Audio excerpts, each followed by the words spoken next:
Welcome back to my backyard snack yard on a very cold November's day. I won't be staying out here for too long because it also gets dark a lot earlier, but I just wanted to show you these two little plants that I picked up in my supermarket while out shopping this weekend. They are some that I've seen every Christmas pretty much, and I always just assumed they weren't edible because although they look a lot like lingonberries, even down to the flowers, they're not lingonberries. They are, in fact, Gaultheria procumbens is their name. They also have lots of other names, which really is an indication of how popular they are.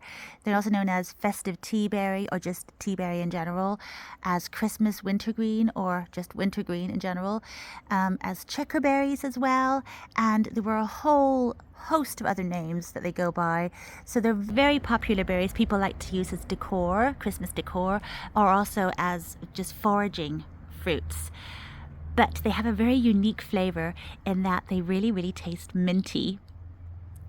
Even the leaves, when I crushed one just earlier, it smelled so much like a chewing gum that I really recognized, and it's known as like a wintergreen chewing gum. So I don't think I actually ever realized what the flavor of the chewing gum was, but when you smell it, you really recognize it. It's so funny.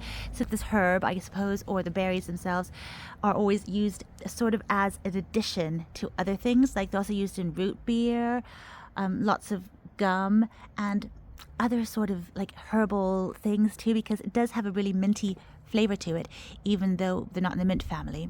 So they're in the Ericaceae family, which is also the same one that things like blueberries and lingonberries are in. And I'll just take you over to the lingonberries to show you just how similar they are in appearance. I've got my little lingonberry collection here. They're all potted because as they are in the Ericaceae family, they really need acidic soil. And so here is the little wintergreen. The berries are larger than the lingonberries. But the flowers, if you look at the flowers, it's funny because they're meant to flower in late summer and autumn, and we're now in November and they're still flowering.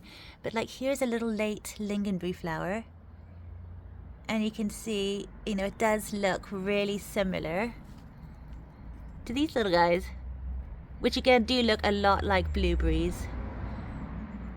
flowers.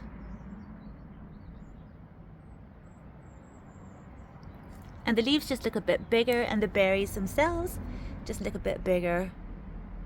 So these ones are often used as like living Christmas decor, and I think it'd be really nice to put it in a pot and keep it in the house. And then of course put it out after Christmas. And then it can be like a perennial, and some people like to just bury the pot into the ground, and then it sort of spreads out like a vine. It sort of uses underground runners to grow a bit longer, or it just shoots out lots of branches, and then you have a bigger plant for the following year. Or I could just put it in a little pot alongside all the other lingonberries and keep them there, but the flavor is so different, so you wouldn't want to eat them like them. The berries also look quite different. If we look at, there's the wintergreen. Let's actually pick a few of these lingonberries because I need to pick them anyhow. I'm trying to collect as many of them as I can, and I'm freezing them down, and when Christmas comes I should have enough to make my own lingonberry and cranberry sauce for my turkey, because I have been collecting them as they ripen, and I have been freezing them down for a few months now, so I have a little collection going. So there are some of my lingonberries, and let's just pick one of these little guys here. I'll put it here. So the first thing to note is of course the size, and the wintergreen are a lot larger than the lingonberries, and the flavor is always going to be different. The lingonberries, I find, they're a little bit bitter and don't taste that great raw. As soon as you add some sort of sugar to them, even my dad, he even just takes them raw and just mashes them up and then adds a little bit of sugar, and that's a kind of really wonderful, frothy, really good jam actually.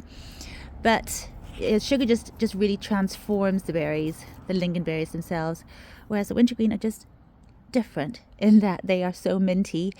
And as far as I can tell, people just add a few of them to a dish they're making, or they're very good in tea too. So you'd make them alongside the leaves themselves. You just dry the leaves as you would regular tea, and then you just brew it all up with a few of the berries too, which I just think sounds so interesting. So it's a really interesting, beautiful plant. But I think I'm going to take mine inside and enjoy it for the winter months and then put it outside, I'm sure. I really like the look of the flowers too. They're so cute. My house isn't too dry either for it to not be happy, or too warm either. My house is not that warm, so the plants will be happy enough. But yeah, they're really sweet evergreen plants. Such a nice thing to have at this time of year when everything else is really going to sleep or dying for the year. So I'm going to go and pop this little guy up, I think. And I did actually have two of them because I have two little baskets right outside my kitchen window, and I want to have them looking quite festive right now. And they were full of lots of autumnal plants, which are really dying now. After our first frost, a few things died, to be fair. And yes, I wanted to replace them. But thank you for joining me, and I will see you next time. Bye for now.